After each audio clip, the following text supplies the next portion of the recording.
Hi everyone, welcome back to my YouTube channel Shailaja Kalmani Kannada Vlogs. Yet another exciting vlog here. ಏನಪ್ಪ ಇವತ್ತಿನ vlog ಅಂದರೆ ನಾನು ನನ್ನ ಫ್ಯಾಮಿಲಿಯವ್ರು ಎಲ್ಲರೂ ಸೇರಿ ಅಂದರೆ ನಾನು ಪ್ರೆಗ್ನೆಂಟ್ ಇರುವಾಗ ನನಗೆ ಒಂದು ಆಸೆ ಇತ್ತು. ಎಲ್ಲರೂ ಆಚೆ ಎಲ್ಲಾದರೂ ಸುತ್ತಕ್ಕೆ ಹೋಗಬೇಕು. ಬಿಕಾಸ್ ಪ್ರೆಗ್ನೆನ್ಸಿಯಲ್ಲಂದರೆ ಮನೇಲೇ ಇರಬೇಕು, ಹುಷಾರಾಗಿರಬೇಕು, ಎಲ್ಲೂ ಹೋಗಬಾರ್ದು, ಅದು ಇದು ಟ್ಯಾಂಟ್ರಮ್ಸ್ ಅದು ಏನೇನೋ ಇರುತ್ತೆ. ಬಟ್ ನನಗೇನಂದರೆ ನಾನು ತಿರುಗಾಡಬೇಕು ಅಂದರೆ I want to be active ಆಗಿರಬೇಕು. ನಾನು ಆಲ್ಮೋಸ್ಟ್ ಮನೇಲೆಲ್ಲ ಆ್ಯಕ್ಟಿವ್ ಆಗೇ ಇದ್ದೆ. ಬಟ್ ಎಲ್ಲಾದರೂ ಸುತ್ತಾಡಬೇಕು, ನಿಯರೆಸ್ಟ್ ಅಂದರೆ ನಮ್ಮೂರಲ್ಲಿರುವಾಗ ನಮ್ಮ ಊರಿನ ಸುತ್ತಮುತ್ತ ಏನೇನು ಪ್ಲೇಸಸ್ ಇದೆ ಅದನ್ನು ನೋಡಬೇಕು ಅನ್ನೋ ಒಂದು ಆಸೆ. ಸೊ ಹಾಗಾಗಿ ನಾನು, ಅಮ್ಮ, ನನ್ನ ಮಗಳು ಮತ್ತು ಅಣ್ಣ, ಅತ್ತಿಗೆ ಎಲ್ಲರೂ ಸೇರಿ ನಾವು ಇವತ್ತೊಂದು ಪ್ಲೇಸ್ ನೋಡೋಕ್ಕೆ ಹೋಗ್ತಾ ಇದ್ದೀವಿ. ತಮ್ಮನೇಲಿ ನೋಡಿದಾಗ ನಿಮ್ಗೆ ಗೊತ್ತಾಗಿರ್ಬೋದು, ಇದು ಒಂದು ಹಿಸ್ಟಾರಿಕಲ್ ಪ್ಲೇಸ್. ಹೆಸರು ಏನಪ್ಪ ಅಂದರೆ ಮಹಾಕೂಟ ಅಂತ. ಮಹಾಕೂಟ ಅಂದರೆ ಅದು ಪ್ಲೇಸ್ ನೇಮು. ಅಲ್ಲಿ ಶಿವನ ದೇವಸ್ಥಾನ ಇದೆ. ಮೋರ್ ದ್ಯಾನ್ ಎನಿಥಿಂಗ್ ಅಂದರೆ ತುಂಬ ಡಿಫ್ರೆಂಟ್ ಆಗಿರೋ ಶಿಲ್ಪಕಲೆಗಳೆಲ್ಲ ನಿಮಗೆ ನೋಡೋಕ್ಕೆ ಸಿಗುತ್ತೆ. ಸೊ ನಾವೀಗ ಎಲ್ಲಿಗೆ ಬಂದಿದ್ದೀವಿ ಅಂದರೆ ಬಾದಾಮಿಗೆ ಬಂದಿದ್ದೀವಿ. ಬಾದಾಮಿಯಿಂದ 14 ಕಿಲೋಮೀಟರ್. ಅಲ್ಲಿ ಬಾದಾಮಿ ಬಸ್ ಸ್ಟ್ಯಾಂಡಲ್ಲಿ ನಿಮಗೆ ಮಹಾಕೂಟಕ್ಕೆ ಹೋಗಲಿಕ್ಕೆ ಬಸ್ಗಳು ಸಿಗುತ್ತೆ, ಮತ್ತು ಆಟೋಗಳು ಸಿಗುತ್ತೆ. ಇಲ್ಲ ನಿಮ್ಮ ಓನ್ ವೆಹಿಕಲಲ್ಲಿ ಹೋಗ್ಬೋದು. ಕೇವಲ 14 ಕಿಲೋಮೀಟರ್ ಮಾತ್ರ ಇರೋದು. ಈಗ ನಾನು ಇವಾಗ ತೋರಿಸ್ತಾ ಇರೋದು ಬಾದಾಮಿಯಿಂದ ಹೊರಟಿದ್ದೇವೆ. ಆ್ಯಕ್ಚುಲಿ ನಮ್ಮ ಹಳ್ಳಿಯಿಂದ ನಾವು ಬಾದಾಮಿಗೆ ಬಂದು, ಬಾದಾಮಿ ಇಸ್ ಅ ಟೌನ್, ಅಲ್ಲಿಂದ ಪುನಃ ಮಹಾಕೂಟಕ್ಕೆ ಬಸ್ಸಲ್ಲಿ ಹೋಗಬೇಕು. ಆ್ಯಕ್ಚುಲಿ ನಾವು ರಿಕ್ಷಾಲ್ಲಿ ಸಹ ಹೋಗ್ಬೋದಿತ್ತು, ಆದರೆ ನನಗೆ ಬಸ್ಸಲ್ಲೇ ಹೋಗಬೇಕು, ಎಕ್ಸ್ಪೀರಿಯೆನ್ಸ್ ಮಾಡಬೇಕು ಅನ್ನೋ ಒಂದು ಆಸೆ ಇತ್ತು. ಸೊ ಹಾಗಾಗಿ ನಾವು ಊರಿಂದ ಬಾದಾಮಿಯಿಂದ ಪುನಃ ಇನ್ನೊಂದು ಬಸ್ಸು ಮಹಾಕೂಟಕ್ಕೆ ಹೋಗಲಿಕ್ಕೆ. ಸೊ ನಾವೀಗ ಬಸ್ಸಲ್ಲಿದ್ದೀವಿ. ಸೊ ಬಸ್ಸಿಂದು ಬಿಟ್ಟಿರಲಿಲ್ಲ. ಸೊ ನನಗೆ ಅಲ್ಲಿ ಪೇರ್ಲೆ ಅಥವಾ ಸೀಬೆಕಾಯಿ ಅಂತ ಏನು ಹೇಳ್ತೀವಿ, ನೋಡಿದ ತಕ್ಷಣ ತಿನ್ನಬೇಕು ಅನ್ನಿಸ್ತು. ಅದಕ್ಕೆ ನಮ್ಮಿಬ್ಬರನ್ನೂ ಕೂತ್ಕೊಳಿಸಿ ಪೇರ್ಲೆ ಹಣ್ಣು ತರೋಕ್ಕೆ ಅಂತ ಹೋದರು. ಸೊ ತಂದು ಕೊಟ್ಟರು. ಸೊ ನೋಡ್ತಿದ್ದೀರಲ್ಲ, ತಿಂತಾಯಿದ್ವಿ. ಅಂದರೆ ನನಗೆ ಎಲ್ಲಾದರೂ ಹೋದಾಗ ಅಂದರೆ ನಾವು ಬಾದಾಮಿಯಲ್ಲೇ 15 ವರ್ಷ ಇದ್ದಿದ್ದರಿಂದ ಚೈಲ್ಡ್ಹುಡ್ಡಲ್ಲಿ. ಸೊ ಈ ಊರು ಅಲ್ಲಿ ಏನೇನು ಅಂದರೆ ಮುಂಚೆ ಏನೇನು ಮಾಡ್ತಾಯಿದ್ವಿ, ಎಲ್ಲೆಲ್ಲಿ ತಿರುಗಾಡ್ತಾಯಿದ್ವಿ, ಅದೆಲ್ಲ ಅಂದ್ರೆ ಮೆಮೊರೀಸ್.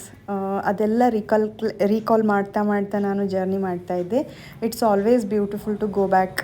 ಬಟ್ ನಾವು ನಮ್ಮ ಚೈಲ್ಡ್ಹುಡ್ಡಿಗೆ ಅಥವಾ ನಮ್ಮ ಏನು ಹೇಳ್ತಾರೆ ಬಾಲ್ಯಾವಸ್ಥೆಗೆ ಹೋಗೋಕ್ಕಾಗಲ್ಲ. ಬಟ್ ಆದರೂ ಆ ನೆನಪುಗಳು ಮಾತ್ರ ಯಾವಾಗಲೂ ಹಸಿರಾಗೇ ಇರುತ್ತೆ. So every road, every street will tell you some story ಅಂತ ಹೇಳ್ಬೋದು. ಯಾಕಂದರೆ ನಾನಿಲ್ಲೇ ಹುಟ್ಟಿ ಬೆಳೆದು ನನ್ನ ಪ್ರೈಮರಿ ಸ್ಕೂಲ್ ಎಜುಕೇಷನ್ ಎಲ್ಲ ನಾನು ಇಲ್ಲೇ ಮಾಡಿರೋದ್ರಿಂದ ಸೊ ಈ ಊರು ನಂಗೆ ತುಂಬ ಸ್ಪೆಷಲ್. ಸೊ ಅದಕ್ಕೋಸ್ಕರ ನಾನು ಎವ್ರಿ ರೋಡ್ ಬಂದಾಗಲೂ, ಎವ್ರಿ ಕಾರ್ನರ್, ಎವ್ರಿ ಶಾಪ್ಸ್ ನನಗೆ ನೆನಪಿರುವಂಥದ್ದೆಲ್ಲ ತುಂಬ ನೆನಪಾಗ್ತಾಯಿತ್ತು. ಸೊ ಅದಕ್ಕೋಸ್ಕರ ನಾನಿಲ್ಲಿ ವಿಡಿಯೋ ಮಾಡ್ತಾಯಿದ್ದೀನಿ. ಇದು ನಾವೀಗ ಬಾದಾಮಿಯಿಂದ ಮಹಾಕೂಟಕ್ಕೆ ಹೋಗ್ತಾ ಇರೋದು. ನೋಡ್ತಾ ಇದ್ದೀರಲ್ಲ, ನಿಮಗೆ ಎಷ್ಟು ಕ್ಲಿಯರಾಗಿ ಕಾಣಿಸ್ತಾ ಇದೆ ಅಂತ ನನಗೆ ಅರ್ಥ ಆಗ್ತಿಲ್ಲ. ಬಟ್ ರೈಟ್ ಸೈಡ್ ನಿಮಗೆ ಬಾದಾಮಿ ಗುಡ್ಡಗಳೆಲ್ಲ ಕಾಣಿಸುತ್ತೆ, ನೋಡ್ತಾ ಇದ್ದೀರಲ್ಲ ಈ ವಿಡಿಯೋಲಿ. ಸೊ ಬಾದಾಮಿ ಬಗ್ಗೆ ಹೇಳೋಕೆ ಒಂದು ಎಪಿಸೋಡ್ ಸಾಕಾಗಲ್ಲ. I think more than 1 hour video ಮಾಡಬೇಕಾಗುತ್ತೋ ಏನೋ. ಅದನ್ನು ಡೆಫಿನೆಟ್ಲಿ ನಾನು ಇನ್ನೊಂದು ಹೊಸ ವಿಡಿಯೋಲ್ಲಿ ನಿಮಗೆ ಡಿಟೇಲಾಗಿ ಹೇಳ್ತೀನಿ.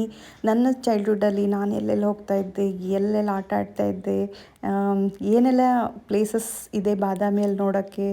Of course it's a world famous historical place. ಅದ್ರ ಬಗ್ಗೆ ನಾನು ಡೀಟೇಲಾಗಿ ವಿಡಿಯೋ ಮಾಡ್ತೀನಿ. ಇವಾಗ just you see glimpse of Badami caves or Badami ಏನು ಹೇಳ್ತಾರೆ ಮೌಂಟೇನ್ಸ್ ಅಂತ ಹೇಳ್ಬೋದು. ಅದನ್ನೆಲ್ಲ ಬೆಟ್ಟ ಗುಡ್ಡ ಎಲ್ಲ ಸ್ವಲ್ಪ ತೋರಿಸ್ತಾ ಇದ್ದೀನಿ ಅಷ್ಟೇ. ನಾವಿಲ್ಲಿ ಹೊರಟಿರೋದು ಬಾದಾಮಿಯಿಂದ ಮಹಾಕೂಟಕ್ಕೆ ಅಲ್ವಾ. ಸೊ ಮಹಾಕೂಟಕ್ಕೆ ಅದೇ ಹೇಳ್ದಂಗೆ 14 ಕಿಲೋಮೀಟರ್. ಅಲ್ಲಿ ನಿಮಗೆ ಆಟೋಗಳು ಸಿಗುತ್ತೆ, ನಿಮಗೆ ಓನ್ ವೆಹಿಕಲಲ್ಲೂ ಹೋಗ್ಬೋದು, ಪ್ಲಸ್ ನಿಮಗೆ ಬಸ್ಗಳು ಸಿಗುತ್ತೆ. ಬಸ್ಗಳಂದರೆ ನಿಮಗೆ ಡೈರೆಕ್ಟಾಗಿ ಹೋಗೋಕ್ಕಾಗಲ್ಲ. ಅಲ್ಲಿ ಒಂದು ಕೆಂದೂರು ಕ್ರಾಸ್ ಅಂತ ಬರುತ್ತೆ, ಅಲ್ಲಿ ನಿಲ್ಲಿಸ್ತಾರೆ. ಅಲ್ಲಿಂದ it is just 3.5 to 4 kilometres. ತುಂಬ ಜನ ವಾಕ್ ಮಾಡಿ ಸಹ ಹೋಗ್ತಾರೆ. ಅದು ತುಂಬ ಏನು ದೂರ ಅಲ್ಲ. ಸುಮಾರು ಅಂದರೆ ತೋಟಗಳಲ್ಲೇ ಮನೆಗಳಿರುತ್ತೆ, ಅಲ್ಲೇನು ಭಯ ಇಲ್ಲ ವಾಕಿಂಗ್ ಮಾಡೋಕ್ಕೆ. In case if you prefer, ಅಲ್ಲಿ ಆಟೋಗಳು ಸಹ ಸಿಗುತ್ತೆ, ಆಟೋಗಳಲ್ಲಿ ಹೋಗ್ಬೋದು. ಕೆಲವು ಸೀಸನಲ್ಲಿ ಲೈಕ್ ಫಾರ್ ಎಕ್ಸಾಂಪಲ್ ನಿಮಗೆ ಏನಪ್ಪ ಅಂದರೆ ಶ್ರಾವಣ ಮಾಸಗಳಲ್ಲಿ ನಿಮಗೆ ಅಲ್ಲಿಂದ ಫ್ರಿಕ್ವೆಂಟ್ಲಿ ಆಟೋಗಳು ಸಿಗುತ್ತೆ. ಯಾಕಂದರೆ ಶ್ರಾವಣ ಮಾಸದಲ್ಲಿ ತುಂಬ ಜನ ದೇವಸ್ಥಾನಗಳಿಗೆ ಹೋಗ್ತಾರೆ ನಮ್ಮ ಕಡೆ ಉತ್ತರ ಕರ್ನಾಟಕದಲ್ಲಿ. ಸ್ಪೆಷಲಿ ಈ ಥರ ದೇವಸ್ಥಾನಗಳಲ್ಲಿ ಎಲ್ಲಿ ಕಲ್ಯಾಣಿಗಳಿರುತ್ತೆ, ಹೊಂಡಗಳಿರುತ್ತೆ, ಸೊ ಅಲ್ಲಿ ಶ್ರಾವಣ ಮಾಸದಲ್ಲಿ ದೇವಸ್ಥಾನ ನೋಡಬೇಕು, ಸ್ನಾನ ಮಾಡಬೇಕು, ಸೊ ಆ ಥರದ್ದೆಲ್ಲ ಇರುತ್ತಲ್ವ. ಸೊ ಹಾಗಾಗಿ ಸೊ ತುಂಬ ಫ್ರೀಕ್ವೆಂಟ್ಲಿ ನಿಮಗೆ ರಿಕ್ಷಾಗಳು ಸಿಗುತ್ತೆ. ಇಲ್ಲ ಆಪ್ಷನ್ 3 ಏನಪ್ಪ ಅಂದರೆ ನೀವು ಓನಾಗಿ ಸಹ ಆಟೋಗಳು ಅಥವಾ ರಿಕ್ಷಾಗಳನ್ನು ಬಾದಾಮಿಯಿಂದಲೇ ಮಾಡ್ಕೊಂಡು ಹೋಗ್ಬೋದು. ಸೊ ಆ ಆಪ್ಷನ್ ಸಹ ಇದೆ. Best is bus. ನನಗಂತೂ ಬಸ್ಸಲ್ಲಿ ಟ್ರಾವೆಲ್ ಮಾಡೋದು, ಟ್ರೈನಲ್ಲಿ ಅಂದರೆ I prefer local vehicle, local mode of transportation. So ಇಲ್ಲಿ ನೋಡ್ತಾ ಇದ್ರಲ್ಲ ದಕ್ಷಿಣ ಕಾಶಿ ಮಹಾಕೂಟಕ್ಕೆ ಸ್ವಾಗತ ಅಂತ. ಸೊ ಇಲ್ಲಿಂದ ಎಕ್ಸಾಕ್ಟ್ಲಿ ನಿಮಗೆ ಅರೌಂಡ್ 4 ಕಿಲೋಮೀಟರ್ ಆಗುತ್ತೆ. ಸೊ ನಾವೇನು ಮಾಡಿದ್ವಿ, ನಾನು ಅಮ್ಮ ಮತ್ತು ನನ್ನ ಮಗಳು ಬಸ್ಸಲ್ಲಿ ಬಂದಿದ್ವಿ. ಸೊ ಅವರಿಬ್ಬರು ಬೈಕಲ್ಲಿ ಬಂದಿದ್ರಿಂದ ನಾವು ಅಲ್ಲಿ ವೆಯ್ಟ್ ಮಾಡ್ತಾಯಿದ್ವಿ ಅವರು ಬರಲಿ ಅಂತ. ಸೊ ಅವ್ರು ಬಂದಮೇಲೆ ಒಟ್ಟಿಗೆ ಹೋಗೋಣ ಅಂತ. ಸೊ ಇಲ್ಲಿ ನೋಡ್ತಾ ಇದ್ದರೆ ಕೂತ್ಕೊಂಡಿದ್ವಿ ಒಂದು ಕಡೆ, ಯಾವುದಾದ್ರೂ ಆಟೋ ಬರುತ್ತಾ ಅಂತ ನೋಡಿಕೊಂಡು. ಆ ಟೈಮಲ್ಲಿ ಒಂದು ಮಂಗ ಬಂದು ನನ್ನ ಮಗಳನ್ನ ಎತ್ಕೊಂಡು ಹೋಗೋಕ್ಕೆ ಟ್ರೈ ಮಾಡ್ತು. ಇದಂತೂ ಒಂದು ಫನ್ನಿ ಇನ್ಸಿಡೆಂಟ್ ಆ್ಯಕ್ಚುಲಿ ಹೇಳಬೇಕು ಅಂದರೆ. ನಮ್ಮಮ್ಮ ಅಂದರೆ ತೊಗೊಂಡೋಗು ಅಂತ ಸುಮ್ಮನೆ ತಮಾಷೆ ಕೇಳಿದ್ರೆ ಆ ಮಂಗ ನನ್ನ ಮಗಳನ್ನ ಕೈ ಹಿಡಿದು ಎಳಿತಾ ಇತ್ತು. ಸೊ ಅದಾದಮೇಲೆ ನಮಗೆ ಒಂದು ಆಟೋ ಸಿಕ್ತು. ಅಲ್ಲಿಂದ ನಾವು ಮಹಾಕೂಟಕ್ಕೆ ಬಂದ್ವಿ. ಸೊ ಇಲ್ಲಿ ನೋಡ್ತಾ ಇದ್ದೀರಲ್ಲ ಮಹಾಕೂಟದ ಎಂಟ್ರೆನ್ಸ್ ಹೀಗಿದೆ. ಎಂಟ್ರೆನ್ಸ್ ಅಂದರೆ ಇಲ್ಲೆಲ್ಲ ವೆಹಿಕಲ್ ಪಾರ್ಕ್ ಅಥವಾ ವೆಹಿಕಲಲ್ಲಿ ಬಂದು ಇಳಿದು ಹೋಗೋ ಥರ ಲೆಫ್ಟ್ ಆ್ಯಂಡ್ ರೈಟ್ ಸೈಡಲ್ಲಿ ಪ್ಯಾಸೇಜ್ ಮಾಡಿದ್ದಾರೆ. ಎರಡೂ ಸೈಡಲ್ಲೂ ನಿಮಗೆ ಅಂಗಡಿಗಳು ಸಿಗುತ್ತೆ. ಬೇಸಿಕ್ ಏನಾದರೂ ತಿಂಡಿ ಮತ್ತು ಜ್ಯೂಸ್, ಸೋಡಾ ಅದೆಲ್ಲ ಸಿಗುತ್ತೆ. ಇಲ್ಲಿ ಒಂದು ದೊಡ್ಡ ಮರ ಕಾಣಿಸ್ತಾ ಇದೆಯಲ್ಲ, ಅದರಲ್ಲಿ ನೇರಳೆ ಹಣ್ಣು, ಸುಮಾರು ನೇರಳೆ ಹಣ್ಣಿತ್ತು. ಅಲ್ಲಿ ನೋಡ್ತಾ ಇದ್ದೆ ನಾನು, ಒಂದು ಚೀಲದಲ್ಲೇ ತುಂಬಿಸ್ತಾ ಇದ್ರು. ಸೊ ನನಗೂ ಇಲ್ಲಿ ನಮ್ಮ ಚೈಲ್ಡ್ಹುಡ್ ನೆನಪಾಗುತ್ತೆ ಅಗೇನ್. ನಾವು ಸ್ಕೂಲಲ್ಲಿರುವಾಗ ಫ್ರೆಂಡ್ಸ್ ಎಲ್ಲ ಸೇರ್ಕೊಂಡು ನಡ್ಕೊಂಡು ಬರ್ತಾಯಿದ್ವಿ ಇದು ಬಾದಾಮಿದು ಕೇವ್ಸ್ ಥ್ರೂ, ಅಂದರೆ ಇನ್ನೊಂದು ಬೇರೆ ದಾರಿ ಇದೆ ಅಲ್ಲಿಂದ. ಸೊ ಬಂದಾಗ ನಾವು ತುಂಬ ಇಲ್ಲಿ ನೇರಳೆ ಹಣ್ಣೆಲ್ಲ ತಿಂತಾಯಿದ್ವಿ. ಸೊ ಇದು ಎಂಟ್ರೆನ್ಸ್, ಮಹಾಕೂಟದ ಎಂಟ್ರೆನ್ಸ್. ಮಹಾಕೂಟ ಅಂದರೆ ಏನಪ್ಪ ಅಂದರೆ ಅಂದರೆ 6 ಅಥವಾ 7ನೇ ಶತಮಾನದಲ್ಲಿ ಚಾಲುಕ್ಯರು ಕಟ್ಟಿರುವಂಥ ಒಂದು ದೇವಸ್ಥಾನ ಅಂತ ಹೇಳ್ಬೋದು.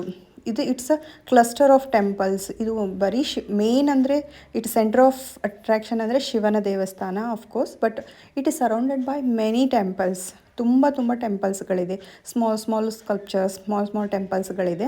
ಸೊ ಇದು ಯಾವ ಶೈಲಿಯಲ್ಲಿದೆ ಅಂತ ಹೇಳಿದರೆ ದ್ರಾವಿಡಿಯನ್ ಸ್ಕಲ್ಪ್ಚರ್ಸ್ ಅಥವಾ ದ್ರಾವಿಡಿಯನ್ ಶೈಲಿಯಲ್ಲಿ ಕಟ್ಟಿದ್ದಾರೆ. So Badami is a Kingdom of Chalukyas. ನಿಮಗೆಲ್ಲ ಆಲ್ಮೋಸ್ಟ್ ಎಲ್ರಿಗೂ ಗೊತ್ತಿದೆ ಬಾದಾಮಿ ಚಾಲುಕ್ಯರು ಅಂತ. ಯಾಕಂದರೆ ನಾವು ಹಿಸ್ಟ್ರಿಯಲ್ಲಿ ಸ್ಕೂಲ್ ಟೈಮಲ್ಲಿ ಓದುವಾಗೆಲ್ಲ ನಾವು ಓದಿದ್ದೀವಿ. ಅಟ್ಲೀಸ್ಟ್ ನಿಮಗೊಂದು ನೆನಪಾದರೂ ಬರುತ್ತೆ ಈ ವರ್ಡ್ ಕೇಳಿದಾಗ, ಬಾದಾಮಿ ಚಾಲುಕ್ಯರು ಅಂತ ಕೇಳಿದ್ದೀವಿ ಎಲ್ಲೋ ಅಂತ. ಸೊ ಅವರ ಕಾಲದ 6ನೇ ಅಥವಾ 7ನೇ ಶತಮಾನದಲ್ಲಿ ಕಟ್ಟಿರುವಂಥ ಒಂದು ಹಿಸ್ಟಾರಿಕಲ್ ಪ್ಲೇಸ್ ಅಂತಲೇ ಹೇಳ್ಬೋದು. ಇದು ನನಗೆ ತುಂಬ ಸ್ಪೆಷಲ್. ಯಾಕಂದರೆ ನಾವು ಪ್ರತಿ ವರ್ಷ ಅಂದರೆ ಅಲ್ಲಿ ಬಾದಾಮಿಯಲ್ಲಿರುವಾಗ, ಅಂದರೆ ಸಣ್ಣವರಿರುವಾಗ ಪ್ರತಿ ವರ್ಷ ಶ್ರಾವಣ ಮಾಸದಲ್ಲಿ ನಡ್ಕೊಂಡು ಬರ್ತಾಯಿದ್ವಿ. ಬಾದಾಮಿಯಿಂದ 6-7 ಕಿಲೋಮೀಟರ್ ಅಷ್ಟೇ ಆಗುತ್ತೆ ಶಾರ್ಟ್ಕಟ್ಟಿಂದ ಬಂದರೆ. ಅಂದರೆ ಶಾರ್ಟ್ಕಟ್ ಒಂದು ರೂಟ್ ಇದೆ, ಅಲ್ಲಿಂದ ಬಂದರೆ. ಸೊ ನಾವು ನಡ್ಕೊಂಡು ಬರ್ತಾಯಿದ್ವಿ. ಯಾವುದೇ ದೇವಸ್ಥಾನಕ್ಕೆ ಹೋದರೂ, ಯಾವುದೇ ಟೆಂಪಲ್ ಅಥವಾ ಯಾವುದೇ ಪ್ಲೇಸಸ್ಗೆ ಹೋದ್ರೂ ನಮ್ಮೂರಲ್ಲಿರೋ ನಾವು ಹುಟ್ಟಿ ಬೆಳೆದಿರೋ ಅಂಥ ಜಾಗ ಅಥವಾ ನಾವು ಹುಟ್ತಾ ಏನು ನೋಡ್ಕೊಂಡು ಬಂದಿದ್ವಿ, ಎಲ್ಲೆಲ್ಲಿ ಓಡಾಡಿದ್ವಿ, ಅದು ತುಂಬ ಸ್ಪೆಷಲ್ ಆಗುತ್ತೆ ಪ್ರತಿಯೊಬ್ಬರಿಗೂ. ಸೊ ಅದೇ ರೀತಿ ನನಗೂ ಇದು ತುಂಬ ಸ್ಪೆಷಲ್. ಅದರಲ್ಲೂ ಇದು ಆಸೆ ಅಥವಾ ಬಯಕೆನೆ ಅಂತ ಹೇಳ್ಬೋದು. Because I was already 7 months of pregnant. So ಇಲ್ಲಿ ಇನ್ನೊಂದು ಅಟ್ರ್ಯಾಕ್ಟಿವ್ ಪಾಯಿಂಟ್ ಏನಪ್ಪ ಅಂದರೆ ಅಗಸ್ತ್ಯ ತೀರ್ಥ ಬಾದಾಮಿಯಲ್ಲಿರೋದು. ಇಲ್ಲಿ ಏನಿದೆ ಅಂದರೆ ಒಂದು ಕಲ್ಯಾಣಿ ಇದೆ ಅಥವಾ ಹೊಂಡ ಇದೆ. ಅದಕ್ಕೆ ಪಾರ್ವತಿ ಏನು ಹೇಳ್ತಾರೆ, ಹೊಂಡ ಅಂತಲೇ ಹೇಳ್ತಾರೆ ಅನಿಸುತ್ತೆ. ಸಾರಿ ಪಾಪ ವಿನಾಶ ತೀರ್ಥ ಅಂತ ಹೇಳ್ತಾರೆ. ನಾನು ಅಗೇನ್ ಚೆಕ್ ಮಾಡಿ ನಿಮ್ಗೆ ಇಲ್ಲಿ ಹೇಳ್ತಾ ಇದ್ದೀನಿ, ತಪ್ಪಾಗಿ ಹೇಳಬಾರ್ದು ಅಂತ. ಸೊ ಪಾಪ ವಿನಾಶ ತೀರ್ಥ ಅಂತ, ಇದಕ್ಕೆ ದಕ್ಷಿಣ ಕಾಶಿ ಸಹ ಅಂತ ಹೇಳ್ತಾರೆ. ಸೊ ಎಂಟ್ರೆನ್ಸಲ್ಲೇ ನೋಡಿದ್ರಲ್ಲ ದಕ್ಷಿಣ ಕಾಶಿ ಮಹಾಕೂಟಕ್ಕೆ ಸ್ವಾಗತ ಅಂತ. ಸೊ ಇದು ಯಾಕೆ ನಂಗೆ ಇಷ್ಟೊಂದು ಇಷ್ಟ ಅಂದರೆ ಇಲ್ಲಿ ನಮಗೆ 2 ಹೊಂಡಗಳು ಅಥವಾ 2 ಕಲ್ಯಾಣಿಗಳು ಸಿಗುತ್ತೆ, 2 ತೀರ್ಥಗಳು ಸಿಗುತ್ತೆ. ಸೊ ಫಸ್ಟ್ ಒನ್ ಈಸ್, ನಮ್ಗೆ ಗೊತ್ತಿಲ್ಲ, ನಾವು ಹುಡ್ತಾ ಅಂದ್ಕೊಂಡಿರೋದು ಸಣ್ಣ ಹೊಂಡ ದೊಡ್ಡ ಹೊಂಡ ಅಂತಲೇ ಕರಿತಾ ಇದ್ವಿ. ಫಸ್ಟ್ ನಾವು ಸಣ್ಣ ಹೊಂಡದಲ್ಲಿ ಸುಮ್ಮನೆ ಮುಳುಗಿ, ಅದಕ್ಕೆ ದಕ್ಷಿಣ ಕಾಶಿ ಅಂತ ಹೇಳ್ತಾರೆ. ಅಂದರೆ ಕಾಶಿಗೆ ಹೋಗೋಕ್ಕಾಗಲ್ಲ, ಅದು ಉತ್ತರದಲ್ಲಿರೋದು. ಬಟ್ ಇಲ್ಲಿ ದಕ್ಷಿಣದಲ್ಲಿರೋ ಮಹಾಕೂಟವನ್ನೇ ಕಾಶಿ ಅಂತ ತಿಳ್ಕೊಂಡು ಫಸ್ಟು ಸಣ್ಣ ಹೊಂಡದಲ್ಲಿ ಒಮ್ಮೆ ಅಥವಾ 2 ಸರಿ ಮುಳುಗಿ, ನೆಕ್ಸ್ಟ್ ಅದೇ ಹಸಿ ಬಟ್ಟೆಯಲ್ಲಿ ಬಂದು ಈ ದೊಡ್ಡ ಹೊಂಡದಲ್ಲಿ ಸ್ನಾನ ಮಾಡುವಂಥದ್ದು. ಸೊ ಇಲ್ಲಿ ನೋಡ್ತಾ ಇದ್ದರೆ ನನ್ನ ಮಗಳು, ಇದು ಅವಳದು ಫಸ್ಟ್ ಟೈಮ್ ಮಹಾಕೂಟದಲ್ಲಿ ಸ್ನಾನ ಮಾಡಿದ್ದು.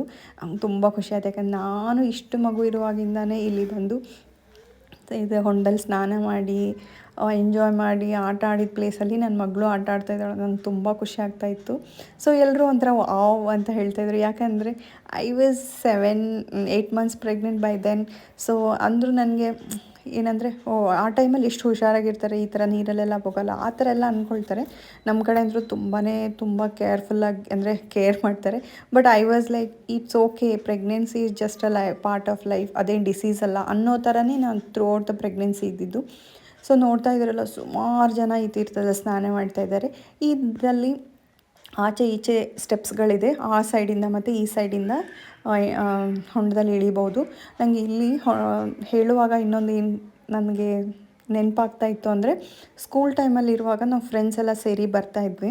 ಸೊ ಬಂದಾಗ ಏನಾಗ್ತಾಯಿತ್ತು ಅಂದರೆ, ಆ ಹೊಂಡದ ತುದಿಯಲ್ಲಿ ಅಂದರೆ ಹೊಂಡದ ಕಟ್ಟೆ ಅಂತ ಏನು ಹೇಳ್ತೀರಾ, ಬಾರ್ಡ್ರಲ್ಲಿ ಅಲ್ಲಿ ಮೇಲಿಂದ ಧುಮುಕ್ತಾ ಇದ್ವಿ, ಮೇಲಿಂದ ಜಿಗಿತಾ ಇದ್ವಿ.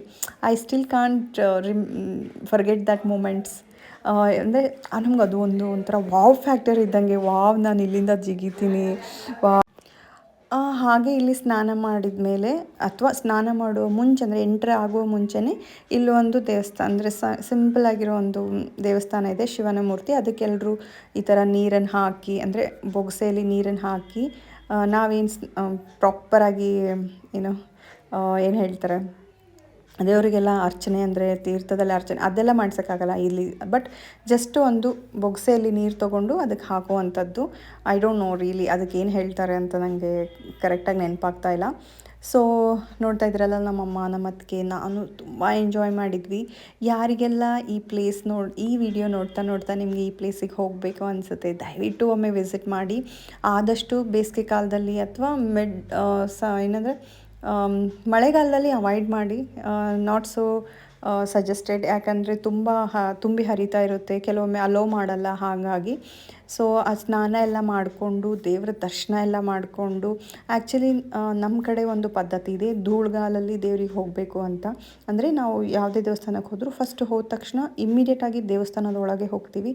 ಅದಾದಮೇಲೆ ಸ್ನಾನ ಅಥವಾ ಕಾಲು ತೊಳ್ಕೊಂಡು ಪುನಃ ನಾವು ದೇವಸ್ಥಾನದೊಳಗೆ ಹೋಗ್ತೀವಿ. ಅದು ನಾವು ಏನು ಹೇಳ್ತಾರೆ ಬೆಳೆಸ್ಕೊಂಡು ಬಂದಿರುವಂಥ ಒಂದು ಸಂಸ್ಕೃತಿ ಅಂತಲೇ ಹೇಳ್ಬೋದು. ಸೊ ಪುನಃ ಸ್ನಾನ ಮಾಡಿ ದೇವಸ್ಥಾನದಲ್ಲಿ ಹೋಗಿ ಅರ್ಚನೆ ಮಾಡಿಸ್ಕೊಂಡು ದೇವರಿಗೆ ತೆಂಗಿನಕಾಯಿ ಒಡಿಸಿ ಹೂವು ಹಣ್ಣು ಎಲ್ಲ ಪ್ರಸಾದ ಮಾಡಿಸ್ಕೊಂಡು ಹೊರಗಡೆ ಬಂದ್ವಿ. ಅಷ್ಟರಲ್ಲಿ ಜಿಟಿ ಮಳೆ ಸ್ಟಾರ್ಟ್ ಆಗಿಬಿಡ್ತು. ಆ್ಯಕ್ಚುಲಿ ನಾವಿಲ್ಲಿ ಊಟ ಮಾಡೋಣ ಅಂತ ಸ್ಟಾರ್ಟ್ ಮಾಡಿದ್ವಿ, ಊಟ ಮಾಡಬೇಕು ಅಂತ. ಬಟ್ ಜಿಟಿ ಮಳೆ ಬರೋದ್ರಿಂದ ನಾವು ಪುನಃ ಒಳಗೆ ಬಂದು ಊಟ ಮಾಡೋಕ್ಕೆ ಸ್ಟಾರ್ಟ್ ಮಾಡಿದ್ವಿ. ನಾವು ಯೂಶ್ವಲಿ ಮಹಾಕೂಟಕ್ಕೆ ಬಂದಾಗೆಲ್ಲ ನಾವೇ ಮನೆಯಿಂದ ಬುತ್ತಿ ಅಂದರೆ ಅಡುಗೆ ಎಲ್ಲ ಮಾಡಿ ತೊಗೊಂಡು ಬಂದಿರ್ತೀವಿ. ಸೊ ತೊಗೊಂಡು ಬಂದು ಸ್ನಾನ ಮಾಡಿ ದೇವ್ರ ದರ್ಶನ ಮಾಡಿ ಊಟ ಮಾಡಿದ್ವಿ. ಆ್ಯಕ್ಚುಲಿ ನಾನಿಲ್ಲಿ ದೇವಸ್ಥಾನದ ಒಳಗಿನ ವಿಡಿಯೋನ ಮಾಡಿಲ್ಲ, ಯಾಕಂದರೆ ಅಲ್ಲಿ ಬೋರ್ಡ್ ಇತ್ತು, ವಿಡಿಯೋಗ್ರಫಿ ಫೋಟೋಗ್ರಫಿ ನಾಟ್ ಅಲೌಡ್ ಅಂತ. ಸೊ ಕೆಲವೊಂದು ಕಡೆ ಅಂದರೆ ಸುಮಾರು ಕಡೆ ಬೋರ್ಡ್ಗಳನ್ನ ಹಾಕಿರ್ತಾರೆ, ವಿಡಿಯೋ ಮಾಡಬಾರ್ದು, ಫೋಟೋ ತೆಗಿಬಾರ್ದು ಅಂತ. ಆದಷ್ಟು ಅದನ್ನು ಅವಾಯ್ಡ್ ಮಾಡಿ, ಫೋಟೋ ವಿಡಿಯೋಗ್ರಫಿ ಮಾಡೋದು ಬೇಡ ಅಂತ. ಅಂದರೆ ಅದಕ್ಕೆ ಅದರದ್ದೇ ಆದಂಥ ಕಾರಣಗಳಿರುತ್ತೆ, ನಾವು ಯಾಕೆ ಮಾಡಬಾರ್ದು ಅಂತ. ಸೊ ಈ ಥರ ಹಿಸ್ಟಾರಿಕಲ್ ಪ್ಲೇಸಸ್ ನಮ್ಮ ಫ್ಯೂಚರ್ ಜನ್ರೇಷನ್ಗೂ ನಾವು ಇದನ್ನು ತೋರಿಸ್ಬೇಕು ಅಂದರೆ ಅದನ್ನು ನಾವು ರೂಲ್ಸ್ ಆ್ಯಂಡ್ ರೆಗ್ಯುಲೇಷನ್ಸ್ನ ಫಾಲೋ ಮಾಡಿ ಅದನ್ನು ಕಾಪಾಡ್ಕೊಳ್ಬೇಕು. ಆ್ಯಂಡ್ ಒನ್ ಮೋರ್ ಥಿಂಗ್ ಇಲ್ಲಿ ನಾನು ಏನು ಹೇಳಬೇಕು ಅಂದರೆ, ಸೊ ದಯವಿಟ್ಟು ಈ ಥರ ಪ್ಲೇಸಸ್ಗೆ ಹೋದಾಗ ಕ್ಲೀನ್ಲಿನೆಸ್ ಮೇಂಟೈನ್ ಮಾಡಿ. ಅಂದರೆ ನಾವು ಮಾತ್ರ ಅಲ್ಲ, ನಮ್ಮ ಫ್ಯೂಚರ್ ಜನ್ರೇಷನ್ ಮಾತ್ರ ಅಲ್ಲ, ದೇಶ ವಿದೇಶದಿಂದ ಈ ಥರ ಪ್ಲೇಸಸ್ಗಳನ್ನ ನೋಡೋದಕ್ಕೆ, ಹಿಸ್ಟಾರಿಕಲ್ ಪ್ಲೇಸಸ್ನ ನೋಡೋದಕ್ಕೆ ಜನಗಳು ಬರ್ತಾರೆ. ಸೊ ಅವ್ರು ಬಂದಾಗ ಏನಪ್ಪ ಇದು ಹಿಂಗಿದೆ, ಏನು ಜನ ಹಿಂಗಿಟ್ಟಿದ್ದಾರೆ ಅಂತ ಮಾತಾಡ್ಕೊಳ್ಬಾರ್ದು. ನಾವು ಯಾವಾಗ ಅಂದರೆ ಬೇರೆ ಕಂಟ್ರಿಗಳಿಗೆಲ್ಲ ಹೋದಾಗ ಸೊ ಎಷ್ಟು ಕ್ಲೀನ್ಲಿನೆಸ್ನ ಮೇಂಟೈನ್ ಮಾಡ್ತೀವಿ, ಕಸಗಳನ್ನ ಅಲ್ಲಲ್ಲೇ ಎಸೆಯಲ್ಲ. ಆಮೇಲೆ ವಿ ಡೋಂಟ್ ಗ್ಲಿಟರ್ ಎವ್ರಿವೇರ್, ಅಲ್ಲಿ ಇರೋ ಡಸ್ಟ್ಬಿನ್ನನ್ನೇ ಯೂಸ್ ಮಾಡ್ತೀವಿ. ಬಟ್ ನನಗಿನ್ನೂ ಅರ್ಥ ಆಗ್ತಿಲ್ಲ, ಯಾಕೆ ನಾವು ನಮ್ಮ ಪ್ಲೇಸಲ್ಲಿ, ನಮ್ಮ ಊರಲ್ಲಿ, ನಮ್ಮ ಜಾಗ ಅಥವಾ ನಮ್ಮ ಮನೇಲೇ ನಾವು ಹೀಗೆ ಮಾಡ್ತೀವಿ ಅನ್ನೋದು ನನಗಿನ್ನೂ ಅರ್ಥ ಆಗಿಲ್ಲ. ಸೊ ನೋಡ್ತಾ ಇದ್ದೀರಲ್ಲ, ಇಲ್ಲಿ ಕಂಟಿನ್ಯೂಸ್ ಆಗಿ ಕ್ಲೀನ್ ಮಾಡ್ತಾನೇ ಇದ್ದರು. ಆದರೂ ಸಹ ಹಿಂಗೆ ಬರೋ ಅಷ್ಟರಲ್ಲಿ ಪುನಃ it was lot of mess. ದೇವರಿಗೆ ಗೊತ್ತು ಯಾಕೆ ನಾವೆಲ್ಲ ಹೀಗೆ ಅಂತ. ಸೊ ಆದರೆ ನಾನು ಆ್ಯಸ್ ಅ ಪರ್ಸನ್ ನಾನು ಹೇಗೆ ಅಂದರೆ, ನಾನು ಎಲ್ಲೇ ಹೋದ್ರೂ ಏನೇ ಒಂದು ವೇಸ್ಟ್ ಪ್ಲಾಸ್ಟಿಕ್ ಏನೇ ಇದ್ರೂ ನಾನು ಅಲ್ಲಿ ಸಪೋಸ್ ಡಸ್ಟ್ಬಿನ್ ಇಲ್ಲ ಅಂದರೆ ನಾನು ನನ್ನ ಬ್ಯಾಗಲ್ಲಿ ಇಟ್ಕೊಂಡು ಬರ್ತೀನಿ. ಸೊ ಮನೆಗೆ ಬಂದಮೇಲೆ ಅಫ್ಕೋರ್ಸ್ ಎಸಿಬೋದು. ಸೊ ದಯವಿಟ್ಟು keep this in mind that ಇಷ್ಟು ಒಳ್ಳೆ ಪ್ಲೇಸ್, ಇಷ್ಟು ಒಳ್ಳೆ ಕಲ್ಚರ್ಸ್, ಸ್ಕಲ್ಪ್ಚರ್ ಅಂತ ಹೇಳ್ಬೋದು, ಶಿಲ್ಪಕಲೆಗಳು ನಮ್ಮ ದೇಶದಲ್ಲಿ ಮಾತ್ರ ಇರೋಕ್ಕೆ ಸಾಧ್ಯ. ಅದನ್ನು ನಾವೇ ಕಾಪಾಡಿಕೊಳ್ಬೇಕು. ಸೊ ನಾನು as I am from Badami, it's a world ಏನಂತಾರೆ ಯುನೆಸ್ಕೋ ಅಲ್ಲೇ ಇದೆ. So world famous historical place ಅಂತ ಹೇಳ್ಬೋದು. ಸೊ ಅಲ್ಲಿಂದ ಬಂದಿರೋದ್ರಿಂದ ಅದನ್ನು ನಾವು ತುಂಬ ಜೋಪಾನವಾಗಿ ಕಾಪಾಡ್ಕೊಳ್ಬೇಕು. ನಮ್ಮ ಫ್ಯೂಚರ್ ಜನ್ರೇಷನ್, ನಮ್ಮ ಮಕ್ಕಳು ಮೊಮ್ಮಕ್ಕಳು ಇನ್ನು ಎಷ್ಟೋ ನೂರಾರು ತಲೆಮಾರುಗಳು ಅದನ್ನು ನೋಡಬೇಕು ಅಂದರೆ ನಾವು ಅದನ್ನು ನೀಟಾಗಿ ಇಟ್ಕೊಳ್ಬೇಕು. ಸೊ ಇಲ್ಲಿ ನೋಡ್ತಾ ಇದ್ದೀರಲ್ಲ, ಈ ಜಾಗದಲ್ಲಿ ಇನ್ನೊಂದು ಹೊಂಡ ಇದೆ. ನಾನು ಆವಾಗ ಹೇಳಿದೆ ಸಣ್ಣ ಹೊಂಡ ದೊಡ್ಡ ಹೊಂಡ ಅಂತ. ಇದಕ್ಕೆ ನಾವು ಹೇಳೋದು ದಕ್ಷಿಣ ಕಾಶಿ ಅಂತ.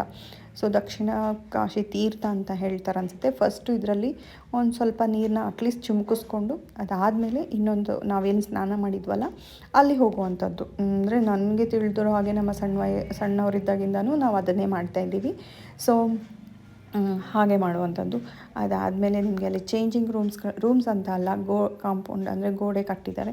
ಸೊ ನಿಮ್ಗೆ ಬಟ್ಟೆ ಚೇಂಜ್ ಮಾಡೋಕ್ಕಿದೆ, ವಾಶ್ರೂಮ್ಸ್ ಇದೆ. ಮತ್ತು ಇನ್ನೊಂದು ಬೇರೆ ಊರಿಂದ ಟ್ರಾವೆಲ್ ಮಾಡಿ ಬಂದಿದ್ದರೆ ಇಲ್ಲಿ ಊಟದ ವ್ಯವಸ್ಥೆ ಸಹ ಇದೆ. ಪ್ರತಿದಿನ ನಿಮಗೆ ಅನ್ನ ಸಂತರ್ಪಣೆ ಆಗುತ್ತೆ.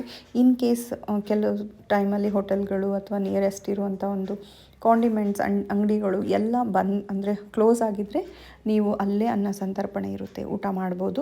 ಇಲ್ಲೇನು ತೋಡು ಅಥವಾ ನೀರು ಹರಿತಾ ಇದೆಯಲ್ಲ, ಇಲ್ಲಿ ನಿಮಗೆ ಬಟ್ಟೆ ಗಿಟ್ಟೆ ವಾಶ್ ಮಾಡೋಕ್ಕೆ ಅವಕಾಶ ಇದೆ. ಬಟ್ ಕೆಲವರು ಅಂದರೆ ಹೊಂಡದಲ್ಲೇ ಬಟ್ಟೆ ಬಿಚ್ಚಿಬಿಟ್ಟು ಅಲ್ಲೇ ಸ್ನಾನ ಅಂದರೆ ಅಲ್ಲೇ ಬಟ್ಟೆ ವಾಶ್ ಮಾಡೋಕ್ಕೆಲ್ಲ ನೋಡ್ತಾರೆ. ಆ್ಯಂಡ್ ಇನ್ನೊಂದು ತುಂಬ ಇಂಪಾರ್ಟೆಂಟ್ ನಾನು ನಿಮಗೆ ಇಲ್ಲಿ ಹೇಳಬೇಕು ಅಂದರೆ, ಪ್ಲೀಸ್ ಶಾಂಪು ಸೋಪ್ಗಳನ್ನು ನೀವು ಹೊಂಡದಲ್ಲಿ ಯೂಸ್ ಮಾಡಬೇಡಿ. ಎಷ್ಟೇ ಹೇಳಿದರೂ ಪುನಃ ಯೂಸ್ ಮಾಡ್ತಾನೆ ಇರ್ತಾರೆ. I don't know,